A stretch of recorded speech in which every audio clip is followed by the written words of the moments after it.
안녕하세요. 저는 티에르주라고 합니다. 제 모습은 동양인? 한국인? 가까운데 저는 사실 파리에서 태어나서 파리에서 2011년까지 이제 살다가 11년부터 이제 한국에서 생활을 하고 있는데요. 일단 저희 코리아에 대해서 이제 소개를 드리기 전에 유럽 생태계에 대해서 이제 조금 소개를 드릴 텐데 이제 조금 고민했던 부분이 왜 한국 스타트업 파운더 입장에서 유럽에 대한 관심을 가져야 되나에 대해서 조금 많이 고민을 해봤습니다. 간단하게 이 질문에 대해서 제가 이제 그 회답을 드리면 저희 생각에는 지금 이 시점이 우리나라 스타트업을 위한 엄청난 좋은 기회라고 생각이 들고 있습니다. 그래서 유럽은 특히 지금 유럽에 진짜 우리나라 스타트업이면 진짜 좋은 기회들이 점점 많이 생기는 시장으로 이제 저는 소개를 드리고 싶은데요. 유럽이 어떻게 보면 미국 뭐 또는 중국 조금 이제 규모가 큰 시장하고 비교를 하자면 사실 유럽이 복잡하긴 하죠. 왜냐하면 유럽이 이제 물론 이제 유럽 연합이 있지만 이제 언어도 이제 다르고 국가도 많고 뭐 규제도 이제 나라마다 이제 조금 차이는 있고 그러다 보니까 복잡하긴 한데 B2B 시점에서 유럽을 바라봤을 때 그래도 이제 어느 분야든 Fortune 500에 들어가는 진짜 톱 5의 대기업들이 다 유럽에 본사를 두고 있다고 말씀을 드릴 수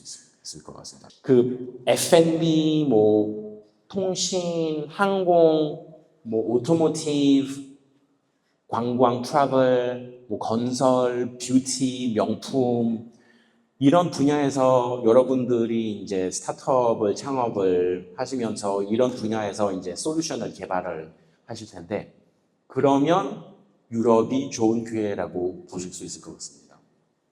그래서 어떻게 보면 스케일을 한다는 게 해외에 있는 대기업하고 이제 거래를 하는 거잖아요. B2B 스타트업 입장에서.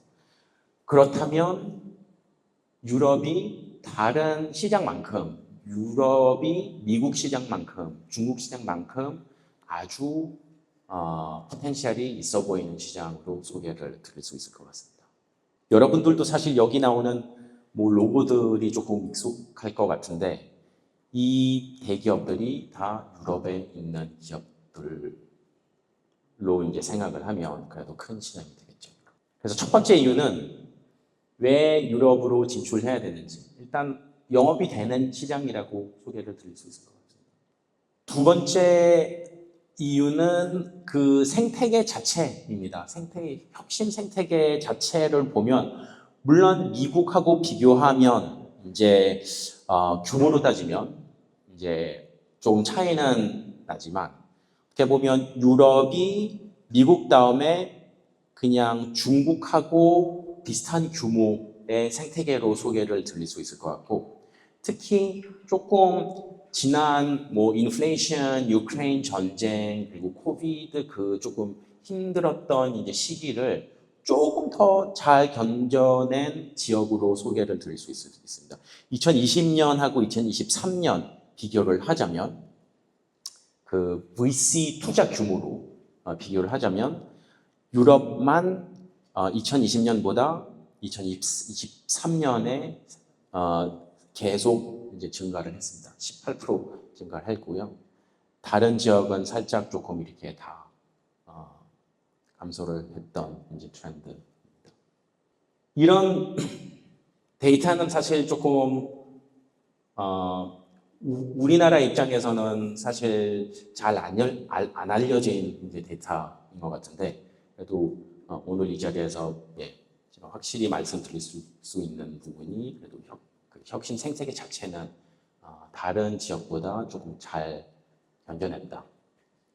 잘 견뎌냈는데 이제 우리나라처럼 사실 이제 우리 같은 이제 VC 펀드, GP들은 이제 딜을 조금 더 조심스럽게 보는 편은 맞습니다. 이제 이거는 사실 유럽뿐만 아니라 전 세계적으로 이제 저희 같은 이제 투자해야 되는 이제 펀드를 이제 디플로이 해야 되는 GP 입장에서는 디플로이 하고 싶긴 한데 사실 딜을 조금 더 조심스럽게 보는 이제 편은 있는데 그만큼 이제 차츰차츰 드라이 파우더는 많이 이제 생겼습니다. 그래서 2022년에 이제 보면 벤처 캐피탈 부분만 보면 총 드라이 파우더가 580억 달러 맞나요? 58 빌리언, 580억 달러로 이제 평가가 되는데 이거는 계속 올라가고 있습니다. 2023년은 조금 더 이제 에도 계속 이제 올라가고 2024년도 역시 조금 더 이제 이 규모가 커지고 있어서 언젠가는 이거는 이제 우리의 숙제죠. 투자를 해야 되겠죠. 왜냐면 저희도 이제 펀드도 이제 라이프 사이클이 있잖아요. 그래서 유럽 펀드는 참고로 이제 한국 펀드보다 조금 더 길어요. 유럽 펀드 그 라이프 타임이 10년 정도 되거든요. 10년 10 플러스 2라고 표현을 하는데 주로 10년이고 2년 연장할 수 있는 펀드인데 그래도 언젠가는 그래도 투자를 해야 되겠죠. 그리고 주로 투자 시기, 인베스트먼트 피리어드는 한 5년 정도로 이제 주로 저희 LP로 하고 이제 계약을 하고 있는데요. 그래서 이제 언젠가는 이제 저희도 이제 해야 돼요. 투자를 해야 돼요. 그래서 이제 곧 풀린다라는 이제 얘기를 유럽에서도 하고 있는데 저희가 보기에는 이미 2024년부터 살짝 조금 풀리기 시작을 했고 점점 더 이제 많이 풀릴 거라고 저희는 예상을 하고 있습니다.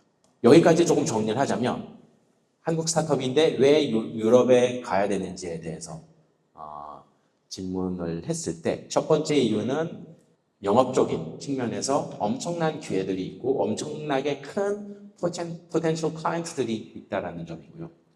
두 번째는 그래도 꽤 투자 받기에는 좋은 환경이다. 그렇게 이제 조금 해설을 할 수 있을 것 같습니다. 특히 유럽의 투자 트렌드는 점점 더 서스테이너빌리티로 이제 기울어지고 있습니다. 그래서 이 그래프를 보면 이제 일단 클라이맥텍 기후 그 변화에를 이제 해당되는 기술을 솔루션을 이제 개발하는 스타트업들의 이제 투자한 규모를 바라봤을 때 2023년, 2022년 봤을 때 2020년보다 2배 이상으로 증가를 했습니다. 사실 요즘 보면 클라이맥텍 분야에서 전 세계적으로 유럽이 43%를 차지하고 있습니다. 그만큼 요즘 우리나라도 사실 ESG 쪽에 이제 솔루션을 개발하는 스타트업들이 많아지고 있잖아요. 그런 스타트업의 시장 그리고 그런 스타트업을 위한 자금은 유럽에 있다고 저희는 판단을 하고 있습니다. 그러면 이 조금 유럽의 조금 마크로 그 트렌드에 대해서 소개를 시켰는데 저희에 대해서 조금 소개를 드리겠습니다. 사실 제가 지금까지 설명드렸던 부분은 이제 이론적으로 이제 아주 좋은 기회들이 많다라고 이제 조금 말씀을 드렸는데 그 기회를 잡기 위해서는 또 이제 여러 가지 구체적인 이제 문제점들을 해결을 해야 되잖아요.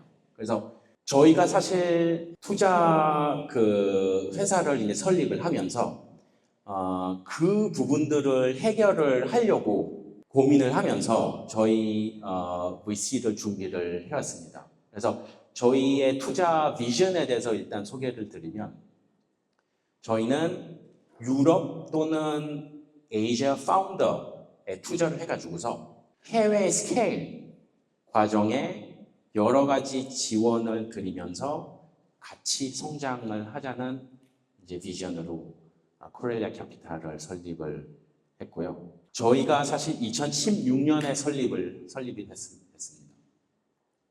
2016년에 저희 창업자 한 분이 사실 VC보다도 좀 다른 백그라운드, 정치를 하셨던 분이거든요. 그래서 2012년에 프랑스 정부의 디지털 정책 장관으로 이제 계시다가 2016년에 공무원 생활을 접으시고 코렐리아 캐피탈이라는 VC를 설립을 했습니다. 설립을 한 시점에 사실 이분이 이렇게 보면 한국계 장관이거든요. 그래서 이제 이분이 한국에도 사실 언론에 조금 관심이 많았어요. 그래서 이제 이분이 2013년도에 한국을 방문을 하면서 조금 유명해졌습니다. 유명을 해지고 디지털 정책 장관으로 이제 방문을 하니까 이제 우리나라 조금 빅텍 쪽에 이제 대기업 임원들 파운더하고 이제 만나면서 이제 네트워킹을 하게 되셨는데요. 그 중에서 이제 네이버랑 만나게 됐고, 네이버하고 이제 저희 대표하고 조금 비전 측면에서 맞았던 부분이 네이버 입장에서도 유럽하고 한국하고 뭔가 연결이 됐으면 거기서 이제 네이버한테 좋은 기회들이 생길 것 같고, 또 저희 그 대표님 입장에서는 유럽 생태계, 특히 유럽 스케일업을 계속 키우기 위해서는 한국 같은 나라하고 조금 연결을 시켜줘서 이제 파트너십도 만들어주고 그런 기회를 계속 이제 제공을 하면서 이제 키우면 그래도 결국은 유럽 생태계에서도 미국만큼 좀 거대한 빅텍들이 생기지 않을까 그런 생각을 하면서 이제 네이버하고 이제 저희 이제 대표님하고 이제 계속을 얘기하다가 구체화된 프로젝트가 코렐리아 캐피탈이었습니다. 그래서 저희가 코렐리아 캐피탈을 설립을 하고 저희 1호 펀드에 네이버가 솔 LP로 이제 들어왔습니다. 그래서 저희 1호 펀드 규모는 2억 유로였고요. 2억 유로면 한 우리나라 돈으로 한 3천억 정도 규모였고요. 그 펀드의 전략은 일단 유럽의 살짝 후기 단계, 시리즈 B 정도를 이제 펀드레이징을 하는 스타트업들의 이제 투자를 하면서 투자를 한 뒤에 한국 시장에 진출이라든지 아니면 뭐 파트너십이라든지 도와주는 이제 그 투자 전략으로 이제 저희 활동을 시작을 했습니다. 그래서 1호 펀드는 다 유럽에만 투자를 했고요. 그리고 저희가 이제 또 2호 펀드를 최근에 파이널 클로징을 했거든요. 규모는 살짝 조금 더 키웠고요. 규모는 2.6억 유로의 파이널 클로징을 했는데요. 2호 펀드는 이제 유럽에도 투자를 하고 비슷한 전략으로 한국에도 투자를 하기 시작을 했습니다. 한국의 스타트업에 투자를 이제 하면서 저희 생각은 우리나라 스타트업들 중에 스케일에 포커싱이 된 스타트업인데 또 유럽하고 뭔가 맞는 핏이 있는 스타트업에 투자를 하려고 하고요. 저희가 한 2022년부터 조금 딜 플로우를 만들기 시작을 했고 이제 검토를 시작을 했는데 2024년 올해 이제 초기에 투자를 2건을 했습니다. 왜 이 두 건을 했고 어떤 도움을 저희가 드릴 수 있을 것 같은지에 대해서는 제가 조금 이따가 설명을 드리겠습니다. 자랑스럽게 소개를 드리는 부분이 저희 유럽 투자 포트폴리오사의 50% 이상은 저희 도움을 거쳐서 아시아에 진출을 해가지고서 이제 아시아에도 비즈니스를 하고 있다는 점입니다. 분야는 일단 유로피안 로고들이니까 조금 익숙하진 않겠죠. 그래서 분야에 대해서 조금 소개를 드리면 저희는 진짜 다양하게 투자를 했습니다. 그래서 이제 텍 기반 분야는 상관없이 그래서 뭐 분야는 모빌리티, 뭐 플랫폼 비즈니스, 게이밍, 블록체인, 트래블 텍, 미디어, 블록체인, 뭐 네, 이커머스 다양하게 투자를 했고요. 저희 AI도 당연히 투자를 했고요. 저희가 이제 유럽 특징 중에 그래도 이제 B2C에 대해서 조금 설명을 드리면 유럽은 소비자들이 조금 ESG에 관심이 조금 더 많아서 좀 우리나라의 새로운 모델, 예를 들면 차를 구매를 하는 거 대신에 subscription 모델로 이제 차를 이제 사용하는 이제 그 핀이라는 독일 스타트업에 투자를 했고요. 그로버도 전자제품 구독 모델로 이제 사용을 하는 이제 그 스타트업이고요. 그래서 그런 조금 유럽의 특징을 살리는 컨슈머 트렌드 앱을 이제 조금 레버리지하는 유럽 스타트업에 투자를 많이 했고요. 네, 한 50% 이상은 우리가 보기에 아시아에 특히 한국에 포텐셜이 있다 판단을 했을 때 투자를 했습니다. 유럽은 유럽이고 일단 한국에 투자를 했을 때에 대해서 조금 제가 추가를 설명을 드릴 텐데요. 일단 저희가 두 건을 했는데요. 어떤 전략을 이제 바탕으로 투자를 했는지에 대해서 설명을 드리면 저희가 지금까지 유럽에 투자를 하면서 유럽 포트폴리오사를 위해서 저희 플랫폼에 당연히 자금이죠. 자금뿐만 아니라 텍하고 뉴 마켓 액세스를 통해서 더 빠른 성장을 이루어지게 하게끔 이제 도와주고 있거든요. 그러니까 똑같이 저희가 한국에 투자를 할 때 일단 이 스타트업이 유럽하고 핏이 있는지 없는지를 판단을 하겠죠.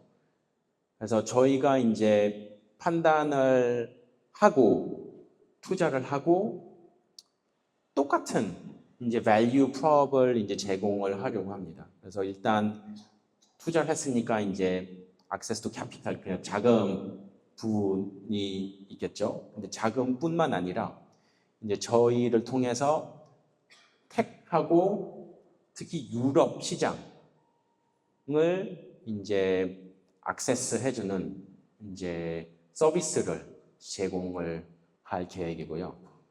그래서 이게 조금 실질적으로 구체적으로 어떤 도움을 줄 수 있는지에 대해서 설명을 드리면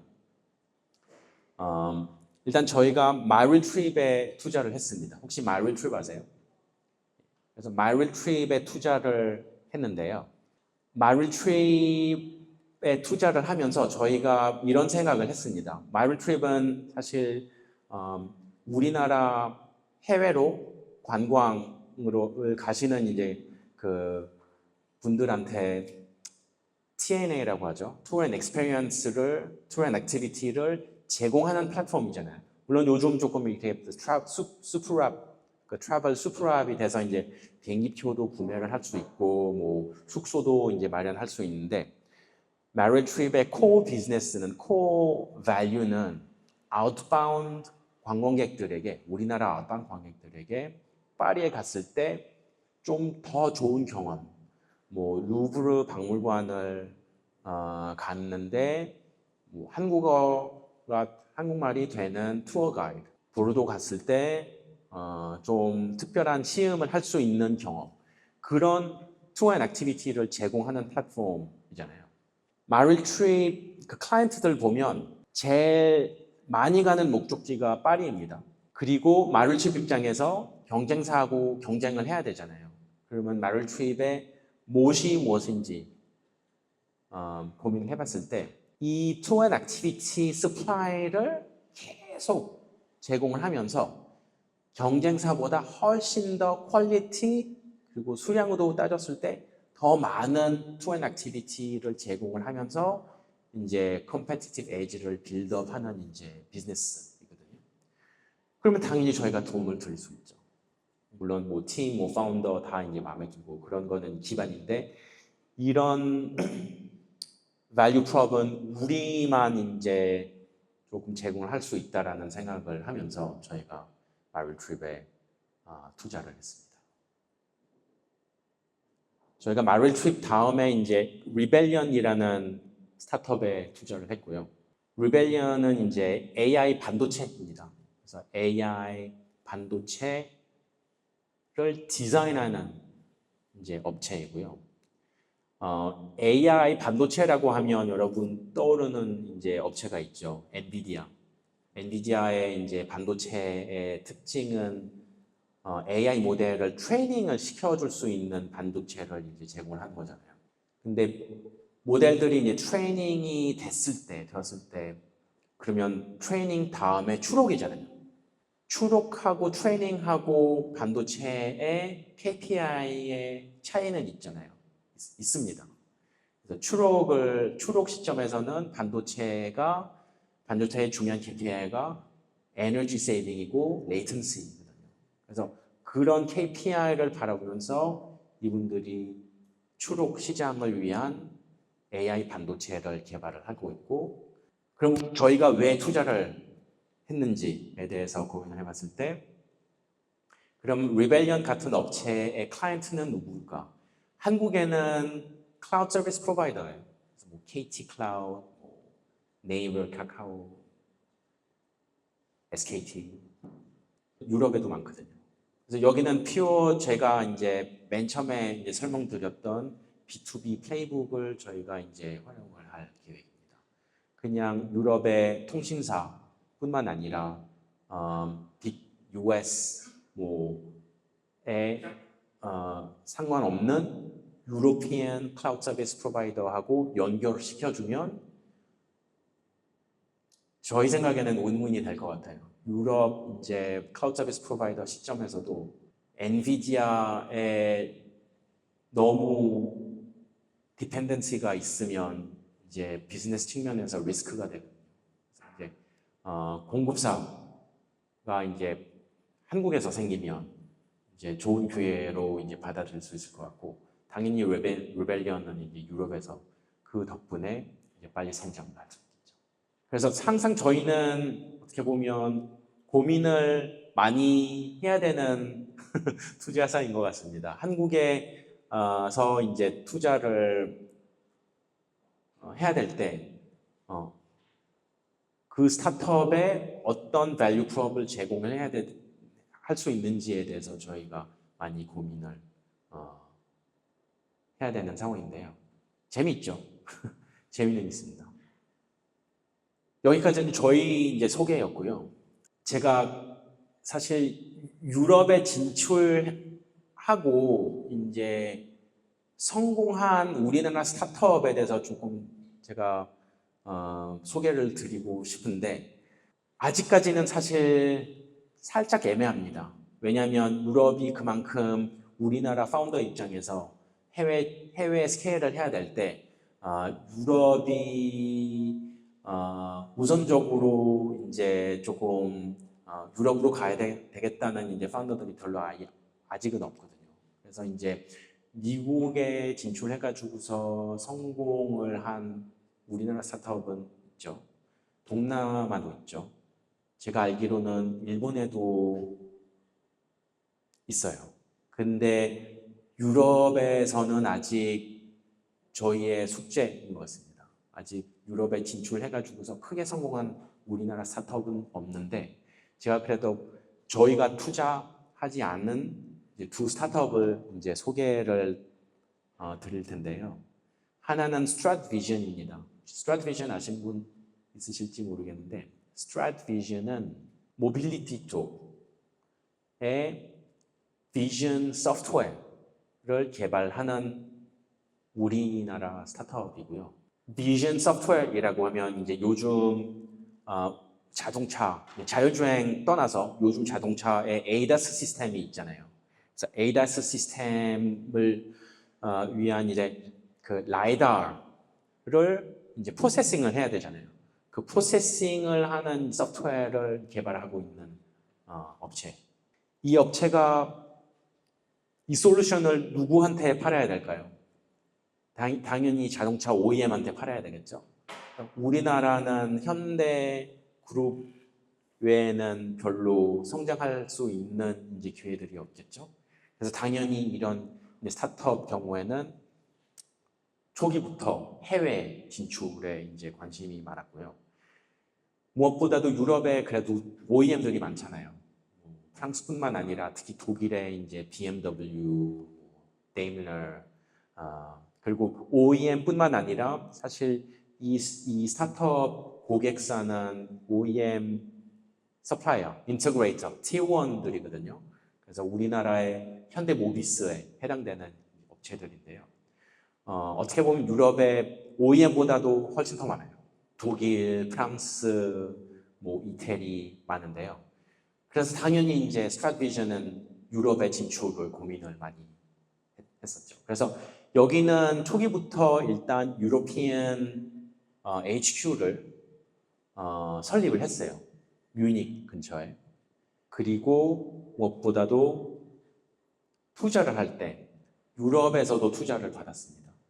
그래서 지난 시리즈 라운드, 시리즈 C 라운드를 이제 작년에 진행을 했는데 그 시리즈 C 라운드를 리드한 투자사가 ZF라는 독일 티어1입니다.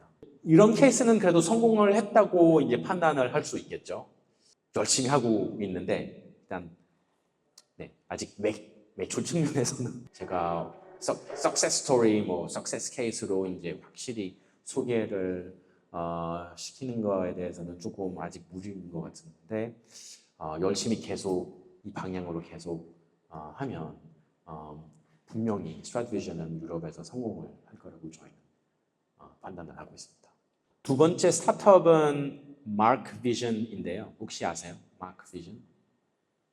마크 비전은 이제 AI를 활용을 해가지고서 그 IP 보안 솔루션을 제공하는 스타트업입니다.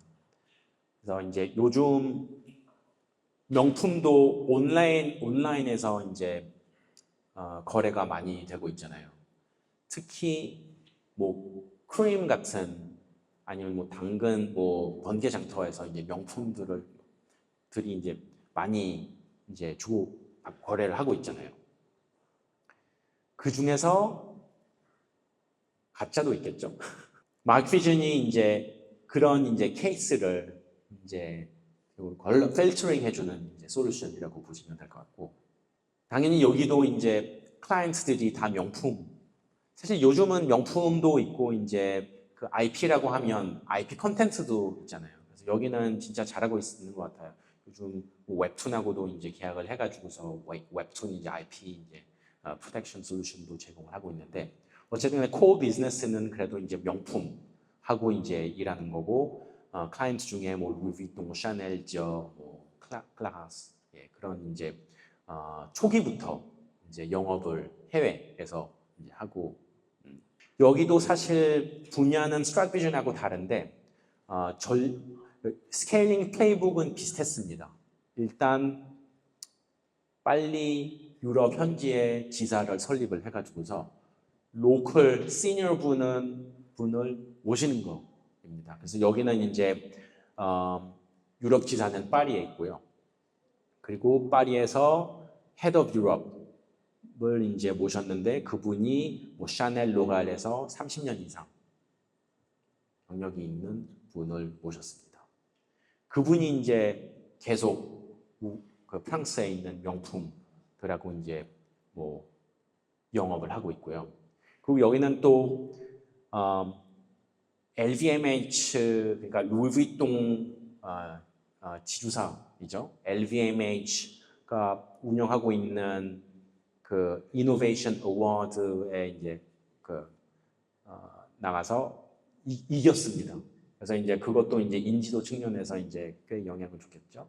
그러니까 마크 비전이 이제 LVMH하고 조금 친하게 지내면서 요즘 LVMH Acceleration 프로그램에도 들어가서 LVMH 브랜드들 보면 명품들 한 50%는 다 그 LVMH가 보유하고 있거든요. 여기도 제가 보기에는 계속 LVMH하고 친하게 지내면서 이제 유럽에서 계속 네트워크를 만들면서 결국 성공적으로 비즈니스를 하게 될 것 같습니다. 제 소개 발표 자료는 여기까지이고요. 어떻습니까, 여러분? 유럽 괜찮죠?